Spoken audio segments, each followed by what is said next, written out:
बुखारी साहब, हमने देखा कि अमेरिका की जानिब से जो धमकियां दी जा रही हैं उसके ऊपर ईरान का जो स्टैंड है वो तो ये है कि धमकियों के साए में तो हम मुज़ाकरात नहीं करने वाले। इवन पाकिस्तान की जानिब से कॉन्स्टेंटली कांटेक्ट किया जा रहा है ईरानी लीडरशिप को। हमारे वज़ीर ख़ारजा ने भी कांटेक्ट किया और उसमें भी अब्बास अराग़ची साहब ने यही बात की कि जो सीज़ फायर की वायलेशंस हैं और जिस तरह से अमेरिका धमकियाँ दे रहा है, ऐसे में तो सफारती हल नहीं निकलेगा इस मामले का।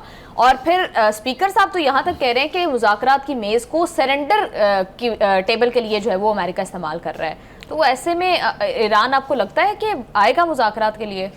ये जो जितनी भी प्रेसिडेंट ट्रंप की टपूसियाँ हैं उसके जवाब में ईरानियन लीडरशिप ने बाकायदा रिस्पॉन्सिबल अंदाज से उसको रिस्पॉन्ड करने की कोशिश की है। सबसे पहले तो ईरानियन प्रेसिडेंट सदर मसूद पुज़कियान कहते हैं कि अमेरिका पर तारीखी अदम एतमाद मुज़ाकरात की राह में सबसे बड़ी रुकावट है। फिर वो ये कहते हैं कि अमेरिका दरअसल ईरान से हथियार डालने का मुतालबा कर रहा है, लेकिन ईरान किसी भी किस्म के दबाव या ताकत के सामने सर नहीं झुकाएगा। ये प्रेसिडेंट कह रहा है। आगे चलिए, आपने इराक़ची ने क्या कहा है वो आपने बता ही दिया है, लेकिन वो भी कह रहे हैं कि अमेरिका के गैर कानूनी इक़दामात और मुतज़ाद बयानात सफारतकारी के रास्ते में सबसे बड़ी रुकावट है जी। लेकिन सबसे इम्पोर्टेंट बात की है स्पीकर ईरानी पार्लियामेंट कालिबॉफ ने, जो मुज़ाकरात के हेड थे जब पहला राउंड हुआ है, वो ये कहते हैं कि धमकियों के साए में मुज़ाकरात किसी सूरत कबूल ही नहीं है। आना जाना तो छोड़ दें, वो कहते हैं हम इसको मानने के लिए तैयार नहीं हैं। फिर वो कहते हैं कि ट्रंप मुज़ाकरात की मेज़ को हथियार डालने की मेज़ में तब्दील करने की कोशिश कर रहा है। ये भी ईरान न कभी होने देगा ना ही ये बर्दाश्त करेगा। इससे ज़्यादा इम्पॉर्टेंट बात उन्होंने की कि मुज़ाकरात की मेज़ पर दबाव के हरबे से नताइज नहीं मिलते, ईरान धमकियों के साए में मुज़ाकरात की पेशकश ही कबूल नहीं करता। हम ये पेशकश कबूल करने के लिए तैयार नहीं। And the most important thing, or most horrible thing that he has said, पिछले 2 हफ्ते के दौरान ईरान ने मैदान जंग में नए पत्ते दिखाने के लिए खुद को तैयार कर लिया है। कहता है वो जो गिदर भपकी है ना, मैं जंग शुरू कर दूंगा, उसका जवाब भी दे दिया उन्होंने कि वो यार रेडी, इस 2 हफ्ते में हमने काफ़ी सारा काम किया है।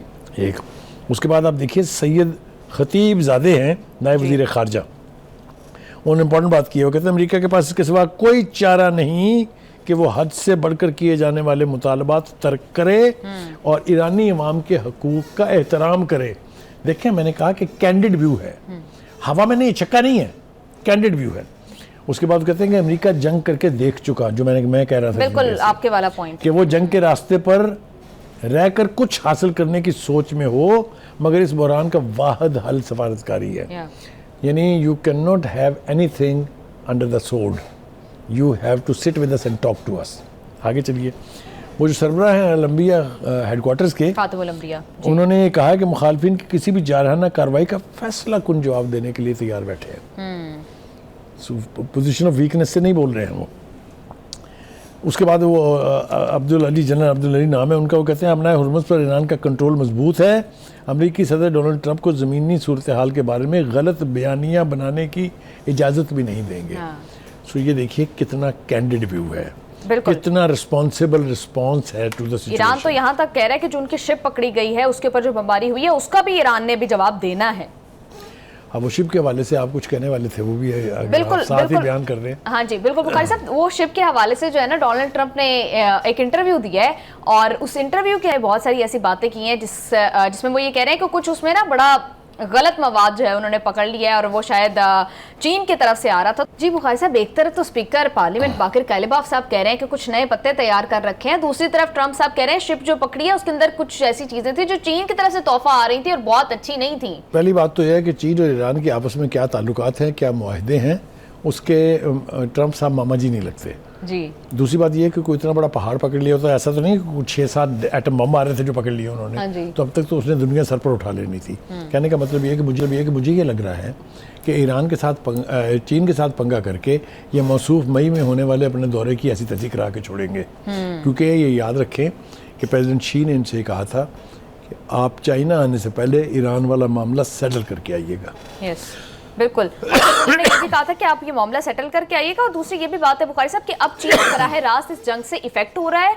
जिस तरह से हम देख रहे हैं कि स्ट्रेट ऑफ हॉर्मुज़ के क्लोजर से सबसे ज़्यादा शायद चीन की इकोनॉमी को नुकसान हो रहा है और शायद मकसद भी डोनाल्ड ट्रंप का यही था कि चीन को भी नुकसान जो है वो इसके थ्रू पहुँचाया जाए। और अब जिस तरह से बयानात बुखारी साहब चीन की तरफ से आ रहे हैं, वो बार बार कार्गो पकड़े जाने के हवाले से भी बात कर रहे हैं کہ یہ غیر مناسب ہے، اور وہ سعودی ولی عہد سے بھی انہوں نے کانٹیکٹ کیا ہے چینی صدر نے، اور ان کو کہہ رہے ہیں کہ جو ہے وہ اس اسٹریٹ کو کھولا جائے، ورنہ اس کے بغیر تو ہے معاملات آگے نہیں بڑھیں گے۔ صورتحال یہ ہو رہی ہے کہ کی ریاستوں میں سے اکثریت اب چائنا کی طرف دیکھ رہی ہے۔ آپ کے سامنے ہے کہ یو اے ای کا جو پریزیڈنٹ ہے وہ بھی جا چکے ہیں وہاں چائنا، اور مزید لوگ جانے والے ہیں، قطر بھی چائنا کی طرف رخ کر رہا ہے۔ تو اس کی تکلیف تو ٹرمپ صاحب کو ہوگی، تو وہ کوشش کرے گا کہ ملبہ کسی نہ کسی طرح سے چائنا پر گرایا جائے، لیکن جیسا میں نے کہا کہ یہ رسک ذرا مہنگا پڑے گا بھائی کو، کیونکہ that means you are dragging China into this conflict, جو کہ چائنا کی کوشش ہے کہ ایسا نہ ہو۔ بالکل بخاری صاحب، دنیا کی جہاں پر باقی ریاستیں یہ کوشش کر رہی ہیں کہ اس معاملے کا کوئی سفارتی حل نکلے، تو ایسے میں ایک سپوائلر بھی ایگزسٹ کرتا ہے جو بار بار لبنان پر بمباری بھی کر رہا ہے، اور ایران کے حوالے سے کچھ ایسے بیانات دے رہا ہے جو کہ سارے معاملے کو، اس سفارتی حل کو جو ہے وہ خطرے میں ڈال سکتے ہیں۔